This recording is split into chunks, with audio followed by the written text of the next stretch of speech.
right where the Mississippi is a huge river, so it carries a lot of stuff with it. Right before it gets in, and the Gulf's not moving, so it gets there and just kind of stops and drops everything in this big delta. Now, the word delta is because it's shaped like a triangle.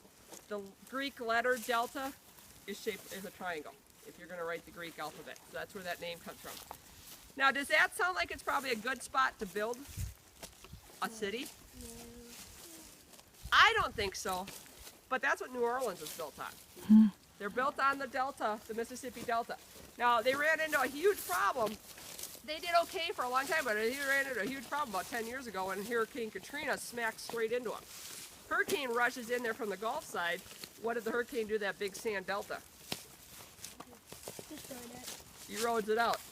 The Mississippi's in flood at the same time because it's raining so hard from all the rain. It's coming this way. It's causing more erosion from this side. So it literally just kind of ate out underneath the city. That's a huge problem in there.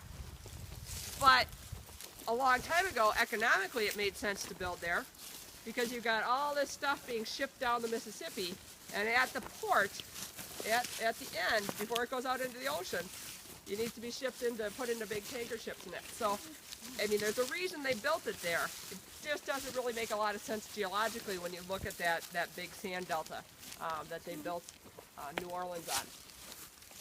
If we would not have put the rocks in here, it would have continued to dig it down. Eventually, you would end up with